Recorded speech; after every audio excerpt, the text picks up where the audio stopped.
Bonjour, aujourd'hui nous sommes à Ribeauvillé, au domaine Louis Sipin. Suivez-moi.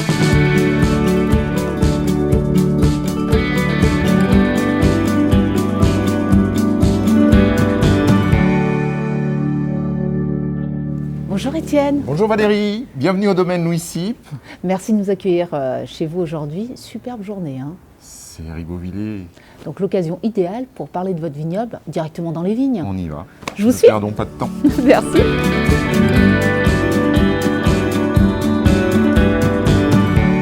Alors Étienne, nous voici au cœur du vignoble de Ribeauvillé. Donc la maison Louis Sipin, c'est 40 hectares, 70% de cépages nobles, essentiellement des vieilles vignes, mais surtout c'est 11 crus issus des terroirs de Ribeauvillé. Vous pouvez nous en dire un peu plus ?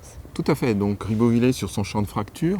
Il faut imaginer, pour faire simple, un clavier de piano. Les différentes touches représentent les différentes surfaces géologiques qui affleurent en surface.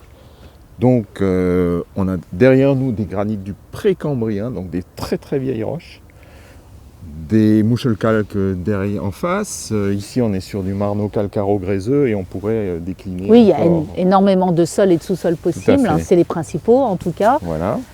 Il y a également une particularité au niveau du microclimat. Oui, les vents catabatiques, ou tolventala comme on dit, et qui nous étendent la période de maturation des raisins. Avec une vraie implication au niveau des arômes, entre autres. Voilà. Pour nos cépages, il faut un grand nombre de cycles entre les températures nocturnes et diurnes. Donc, en étendant le nombre de cycles, on augmente la complexité aromatique de nos cépages. Et c'est cet ensemble qui donne la très belle réputation des vins de Ribeauvillé. Voilà, ça leur donne potentiel de garde. Oui, important, il faut le préciser. La fraîcheur donne aussi le support des arômes. Et surtout, lorsqu'on a les vins à table, on a des vins pleins d'énergie, pleins de vivacité et des vins de soif. Oui, mais que l'on aime aussi partager avec la gastronomie. Et c'est un peu le but.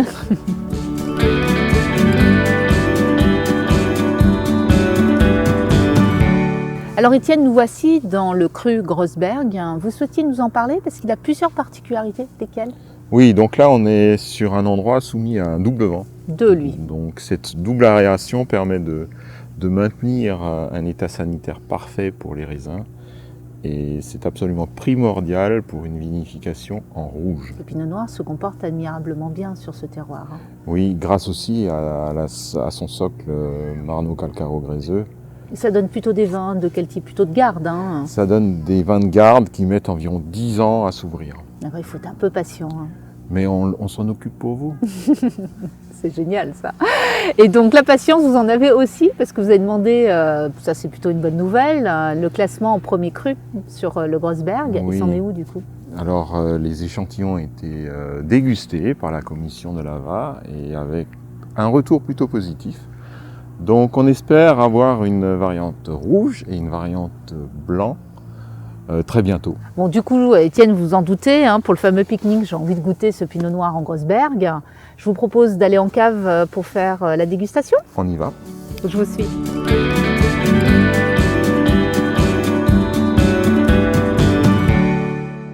Alors Étienne, vous venez de nous servir un vin rouge du Grossberg, justement, en 2015. Qu'est-ce que vous pouvez nous dire sur ce vin ? Un vin de grand potentiel issu d'un millésime solaire. Oui, c'est 10 ans en général. 10 ans, donc pour les gens pressés, la carafe est toujours utile.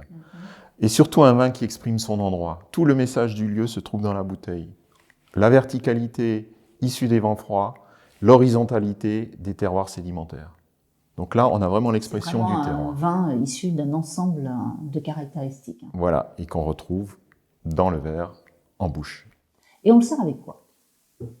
On va déjà dire avec quoi on ne le sert pas, à mes yeux, éviter les fromages. Très mauvaise idée. Il y a suffisamment de vin blanc pour les fromages. J'irai sur la petite terrine qui nous fait... Terrine aux châtaignes. Oui. Version pique-nique quand même. Fait de l'œil. Ouais, bon. Et de manière plus insolite, les chocolats noirs. Ça va rajouter des épices. Des épices, l'association des amers en bouche fonctionne très bien et on a vraiment un développement en bouche d'arômes nouveaux qui est absolument magique. Ça donne envie, Étienne. À votre santé. Santé! Et vous, je vous dis à vos verres et à jeudi prochain.